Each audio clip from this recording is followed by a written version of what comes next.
Hey guys, it's Alina, and I'm back with a very awaited movie review. I promised that I would do this a while ago because I was so damn excited for this movie, and so I'm finally doing the review. I made a vlog of when I went to the premiere, but today I'm going to be doing a review on Suicide Squad. You're probably wondering what I thought of it.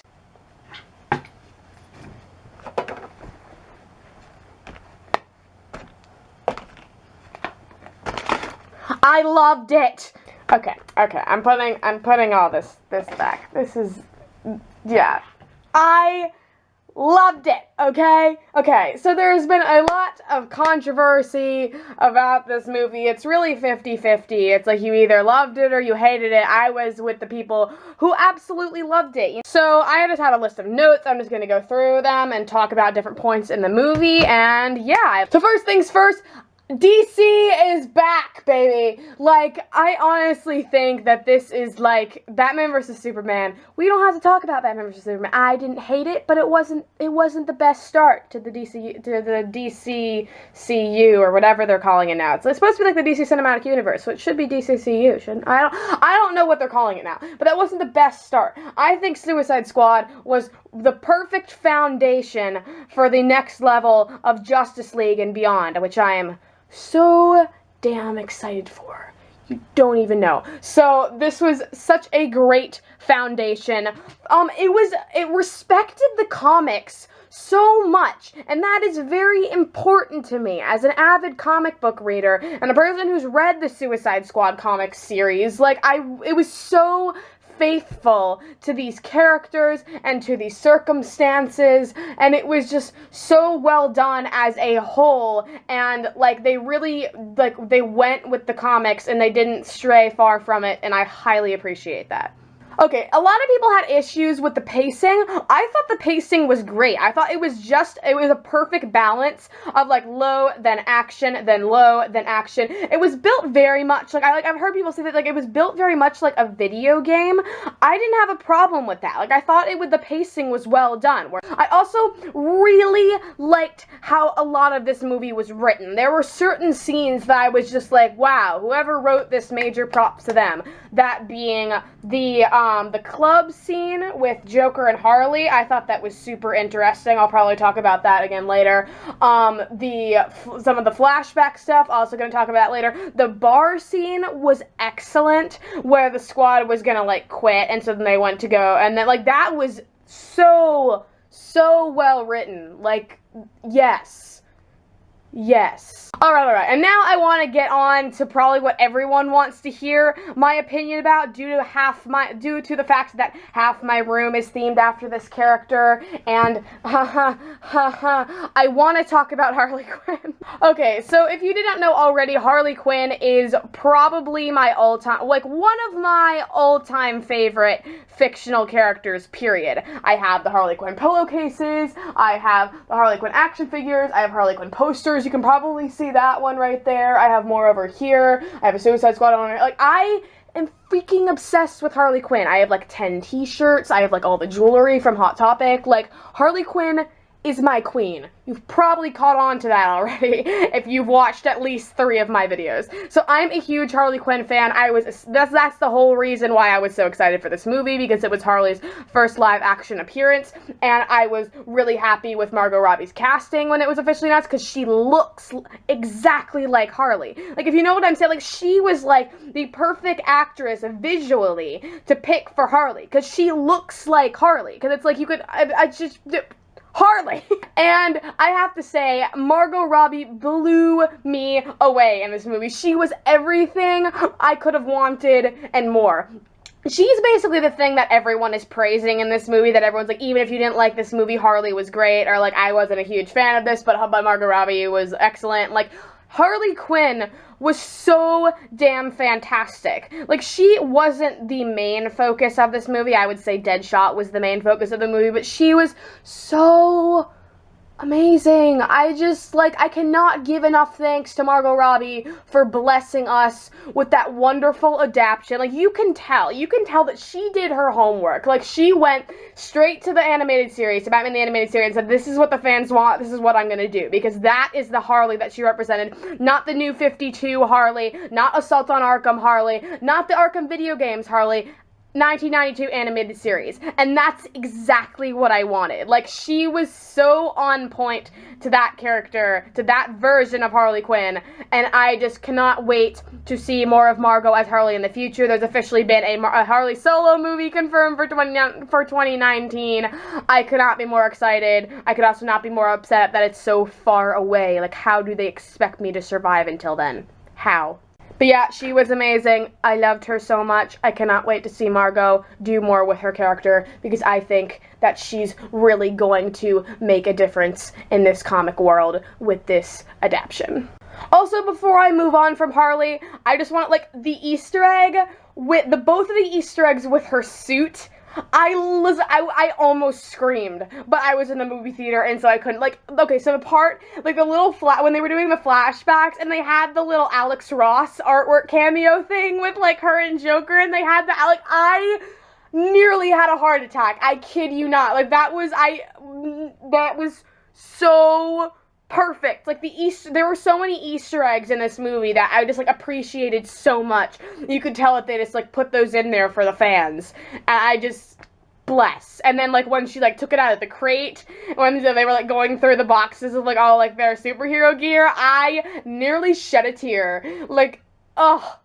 Like, I don't have a problem with the fact that she's wearing a different outfit. I love this outfit. I think she looks fabulous in it. And for the people making sexist comments, that's literally what she looks like in the comic book, so go complain to the people who make the comics. She looks great in the outfit. I love the new outfit. Obviously, I love the jacket a lot, because I own it, but like, the cameo of the suit is enough. I don't need her to wear it. I think it's gonna look weird in a live-action movie. Maybe that's just me. I just think that's, like, a better outfit for a cartoon. I don't know. Okay, I also liked how they did a good job of introducing the majority of the characters. Like, I feel like if you hadn't read the comic book, you didn't really need to, whereas, like, Batman vs. Superman was, like, more enjoyable if you've, like, read the comics. I feel like this was, like, a good movie for, like, new fans. Like, a lot of people said it was rushed. I really didn't feel like it was rushed. Maybe that's just because I'm so familiar with all these characters already by reading the comic series. Like, I feel like it was enough. I don't know. It makes me really sad seeing all the negative reviews and, like, all the bullshit that's happening with Rotten Tomatoes. Like, I honestly think that this was a good movie, and that it does not deserve all the hate that it gets. I would say, read the reviews, go watch the movie, and decide for yourself if you like it, because it's like, that's what movies should be. You shouldn't have to rely on critics to determine whether you like something or not. You should decide for yourself if you like a movie. I loved it. You know, Rotten Tomatoes can go jump off a cliff, because, like, it was a great movie, and it did not deserve all the bullshit reviews that they gave it, so. Okay. Next is the other character that people probably want to hear an opinion from me for it. This is my second favorite comic book character of all time. Harley is my queen, but of course you can't have a queen without the king. I want to talk about Joker. I am such a huge Joker fan. Like, I did a Killing Joke review a little while ago. I'm a huge Joker enthusiast. I love Joker. I love when they put Joker in movies and TV shows and all that stuff.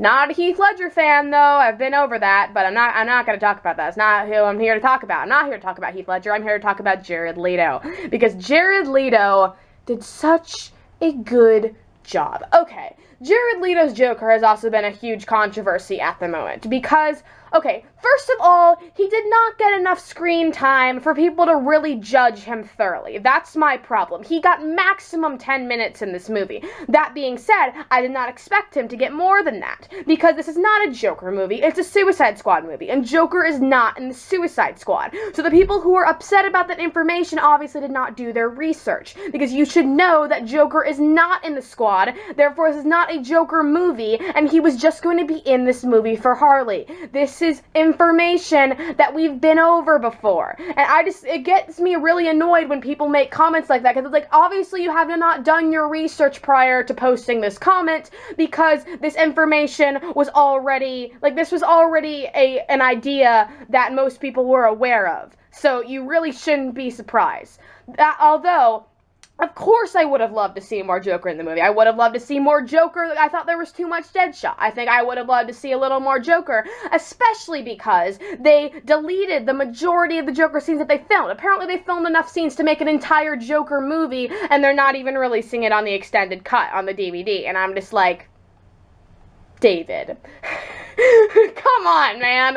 Like, please, I will pay whatever price you label onto that footage. Like, do an extended cut like Batman vs. Superman. We'll pay for it. I can guarantee that the fandom will pay for it. Like, I don't understand why that's so hard for them to do, to just release the rest of the footage on an extended cut like Batman vs. Superman, because I would love to see it. I disagree with the whole trailer was misleading comments. I see trailers all the time that have little scenes or snippets or lines that don't end up in the real movie. You can't blame them for that. Yes, I would have loved to see the part in the trailer where he had half of his face burned off and he had the little gun and like the tuxedo. That would have been great. But we didn't get that, and there's nothing we can do to change it, so it's not worth dwelling on. Okay, now I want to talk about the actual Joker. So I thought he did such an interesting job with the character. He's nothing like we've ever seen him before, and I really appreciate that. Like, I didn't want another Jack Nicholson. I didn't want another Heath Ledger. I didn't even want another Mark Hamill, because all those Jokers are their individual personas. They're their individual representations of this idea of this character, and like, you can't, like, the Joker isn't just one character. The Joker is ideas that are all based on this one main idea of this psychopathic clown who just wants to get rid of the Batman. And I just feel like there are so many ways to interpret that, and there's not just one way to play the Joker, as we've seen since the early 50s when they started doing, no, not even, it was earlier than the 50s. It was like the end of the 30s, early 40s when they started doing the Joker. And I just feel like you can't blame Jared Leto for being different when that's exactly what he, like, you can't say that Jared Leto wasn't the Joker. He was a new version of the Joker. He took his own spin on it, and I thought he did such a good job with it. Like, he was such an interesting version of the Joker. He wasn't anything we've seen before. And he had a key Joker feature that hasn't really been used. Like, I feel like this was such a necessary feature for this specific version because of the whole Harley thing. He had sexiness. And, like, that's something that the Joker has, but like deep down, and it's not really like, it's like, he's like sexy without trying, but it depends on what version you're looking at. But I thought for this particular adaptation of the story with the whole, because since we finally had Harley in it, I just thought that was such a good way to approach the character, because it's like, I mean, like, Harley didn't fall in love with this guy for nothing. She was sane when she fell in love with him. She didn't turn crazy until afterwards. Like, it makes sense. It makes sense. And I just thought Jared Leto did a great job. And it's like, I've been reading articles and stuff about him. He definitely did his research on the Joker. He's a method actor. He did so much stuff to prepare for this role. And I think major props to him, because he did a great job. And I cannot wait to see more of him in the Justice League, which is now, he's definitely going to be in the Justice League. We've seen pictures. And I hope he gets a standalone movie. Please, or at least gets put in the Batfleck trilogy that they're working on. So, yes, I thought Jared Leto was great, and I don't have any problems with him. I can't wait to see more. Okay, and now, since I've talked about Harley, since I've talked about Joker, I want to talk about both of them together. Because both of them, okay, guys, Jared Leto and Margot Robbie's chemistry was my favorite part of this whole movie. I thought Harley and Joker's relationship was so well represented in this movie. I could not have been more pleased with how they approached it. So, if you've read the comics, or if you've seen the animated series, you would know that Joker and Harley's relationships, probably one of the most complicated fictional relationships of all time. It's not exactly, like, it's so hard to explain. But I just thought, with the time span that they had, they pretty much covered what they needed to cover. Like, it was all about the little details. Because, see, okay, first of all, don't get me wrong. Okay, like, the thing is, you can't really ship Joker and Harley, because it's not a healthy relationship. Joker's abusive to Harley, they both have psychiatric mental problems, but the thing is, like I said, their relationship is so complicated. Like, Harley is so in love with the Joker, and deep down, Joker does love Harley, but he just doesn't know how to express emotions. And when, like, because, like, what he feels about Harley, he's, like, scared about what he feels about it, because he's not used to those kind of emotions, and so how he plays on those emotions is he attacks her, and he abuses her. And that's, like, it's such a complicated theme to express in a movie like this, with the kind of time, with, like, the time frame that they had, but it was the little details that made that so evident. Like, the flashback, when they were standing over the vats of acid, I actually have this quote written down on my bulletin board over there. It was where Joker was like to Harley, and he's like, my dear, would you die for me? And she's like, yes. And he's like, no, that's too easy. Would you live for me? And then she, like, hesitates for a second, and she's like, yes. And then there's, like, some other stuff, and then she falls into the acid, and then Joker turns and walks away. You know, he was gonna leave her there, that was his way of getting rid of her, but then he stops. He hesitates, and he turns around and jumps in after her. And you can see that he, like, sighs, and he's, like, exasperated, and he's like, damn it. And, like, he just turns around, and he goes back for her. And I just had to, like, sit back for a second, and I'm like, without any words being said, that was probably the best possible way that they could have shown how Joker felt about Harley, if that makes any sense. Like, that was so well done, and I feel like that wasn't appreciated enough, and that hasn't been talked about enough. Like, I know Nerd Therapy, go check out them, they're awesome, they mentioned that, and I'm like, okay, thank you, I'm not the only one who noticed how brilliant that was. He didn't even say anything, he just turned around, and, like, you could just see, like, on his face, like, his expression changed, his posture changed. It was just so well done the way that they did that, and I was so proud of them for doing that. Like, I also, like I said before, like, the club scene at the beginning, I also found really interesting, because you can see that, like, Joker kind of controls Harley, and, like, he sort of, I mean, because it's, like, I'm not gonna, like, explain the scene, because you sort of have to see it for yourself. Like, I can't really explain it in, like, a coherent way, but you can sort of see that he sort of, like, controls her, and tells her what to do, and, like, controls everything that she does, and I just thought that was another, like, those are, the little details that you can see that he is very controlling, and you can sort of see, like, the surface of, like, the abuse level. Like, you can, like, seeing that scene, you can like, think to yourself, like, oh, this relationship isn't what I think it is. Like, and it was, like, that scene was very well done. Like, once again, like, without, like, saying anything specific, or, like, actually, like, representing that side. Like, it was the little details,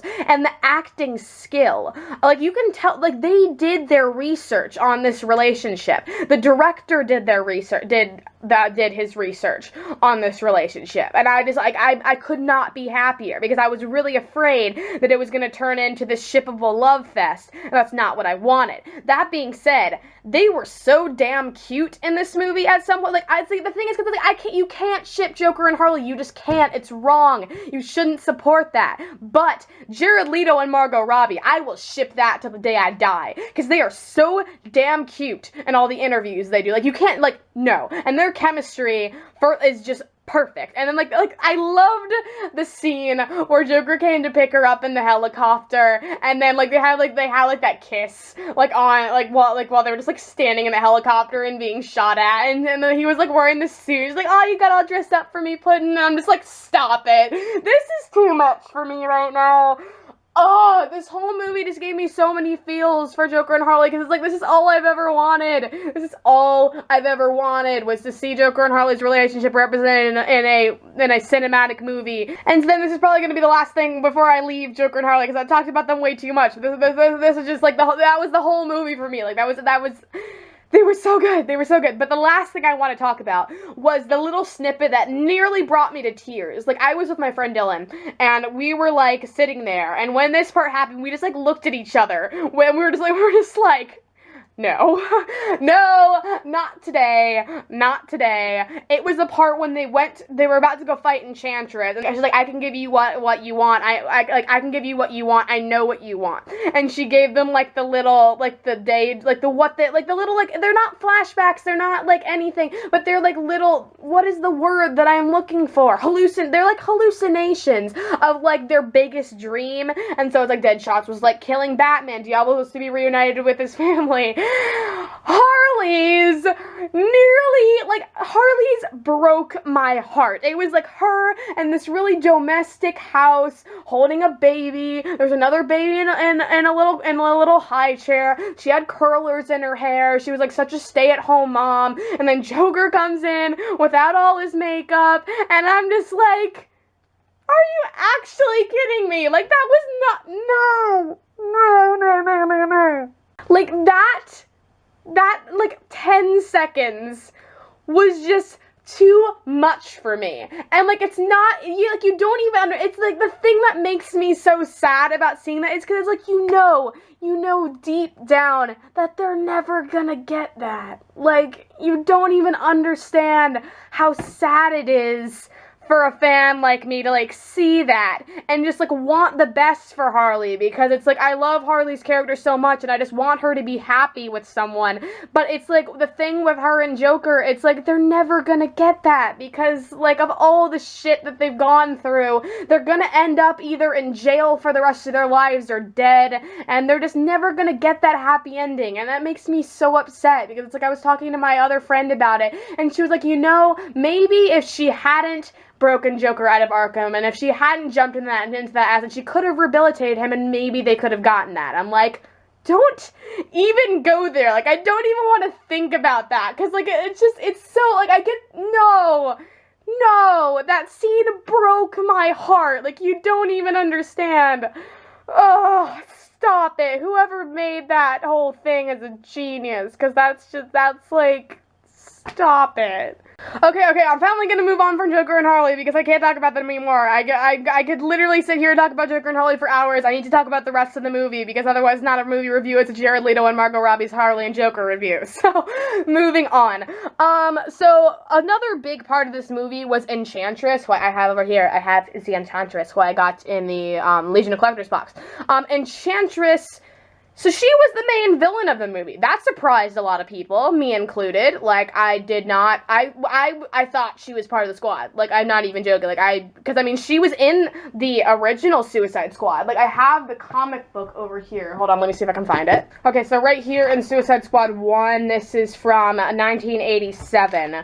Alright, right here, this girl in green, I'm pretty sure, I cannot find the specific part where they're talking about Enchantress, but Enchantress was in the original Suicide Squad. So I was really confused when she was not in the squad, and she was actually the main villain. She was, like, never part of the squad. She was working for Waller, and I'm just like, what? But, I mean, I really didn't have a problem with it. Like, a lot of people said she was bad. I didn't think she was bad. I'm a Cara Delevingne fan. I thought she did a fantastic job in Paper Towns, so I was really excited when she was cast for Enchantress. That being said, I thought she did a better job as June Moon than Enchantress. She did such a good job with June. Like, oh my god, like, the little, like, see, the thing is, like, none of these characters got, like, a lot of screen time, except for Deadshot, because, you know, he's Will Smith.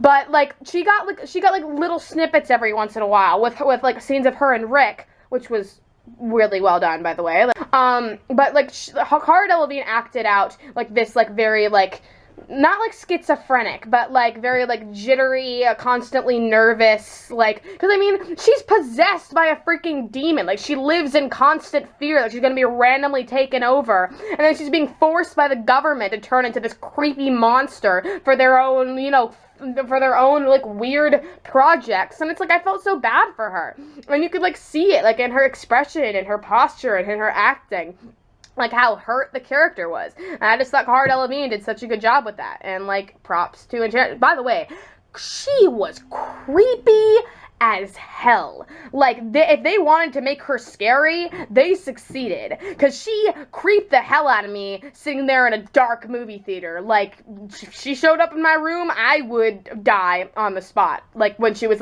all, like, hunched over, like, with, like, the glowing eyes, I nearly fell off my chair. Like, creepy as hell. Okay, now I want to talk about Deadshot really quick.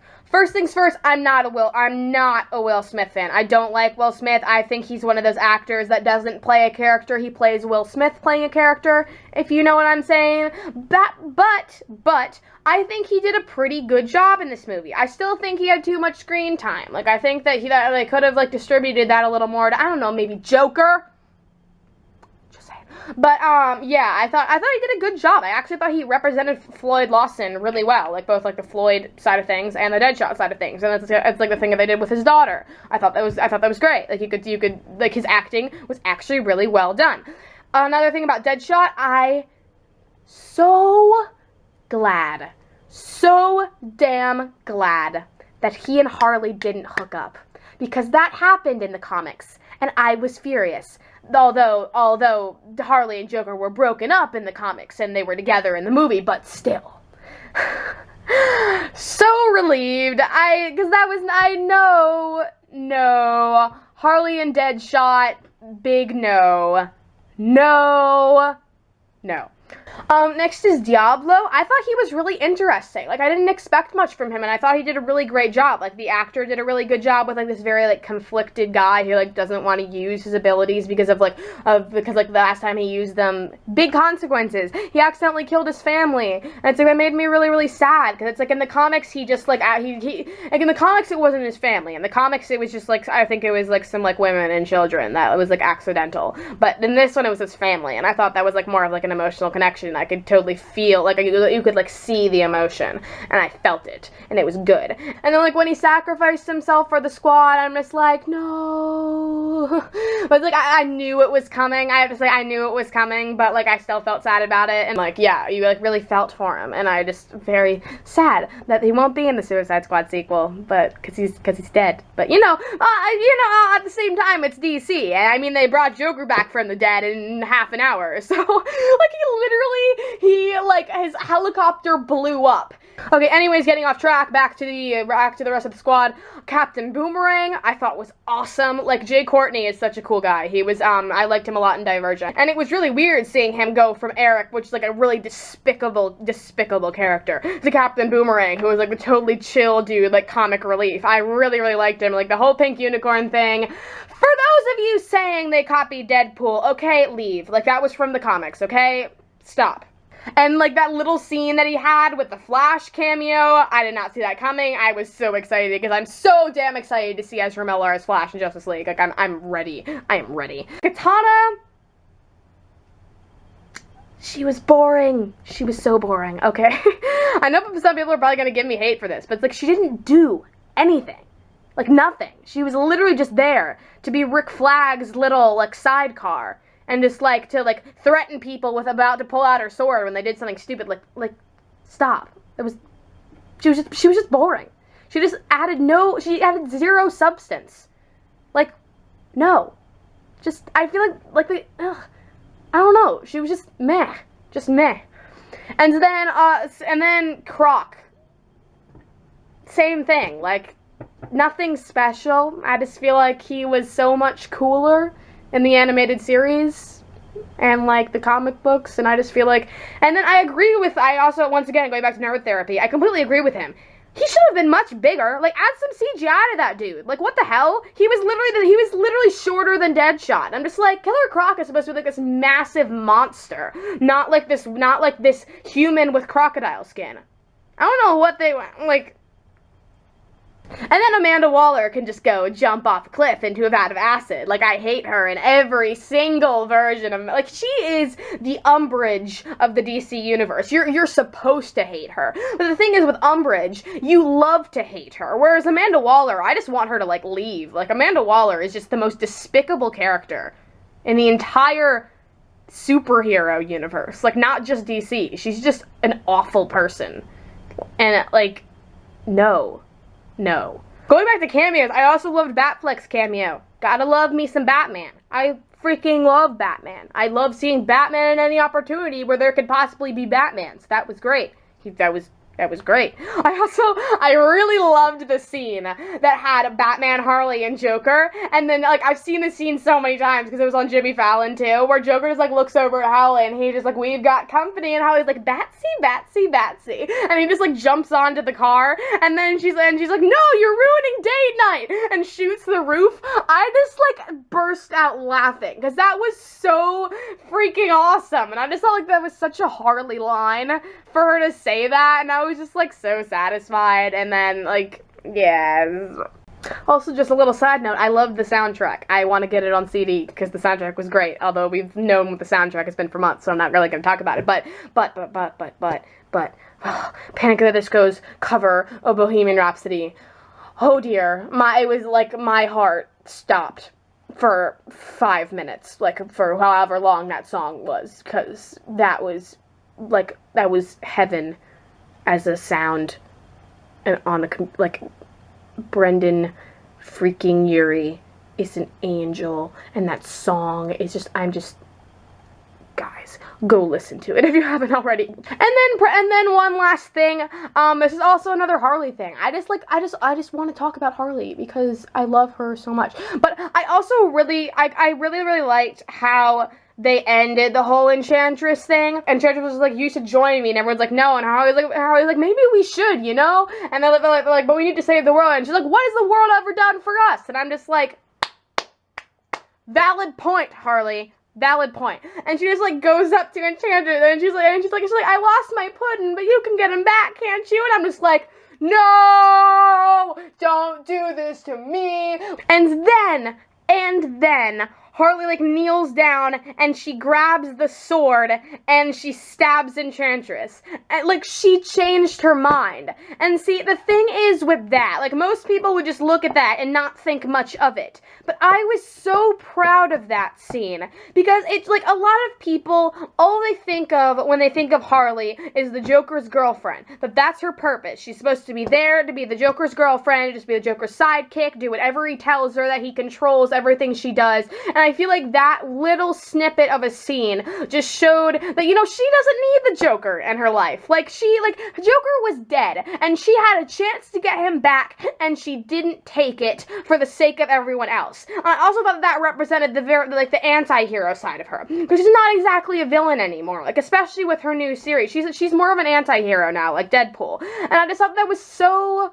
well done, and I'm just like, it just showed how, like, Harley was her own person, and, you know, she didn't need this abusive boyfriend in her life. I mean, he still came back anyway, just don't, like, but for the moment, I just thought that was really, really well done, because it's like, she thought Joker was dead, she had the opportunity to take him back, to possibly get him back, and she didn't take it, because it wasn't the right thing to do, and I'm just like, yes.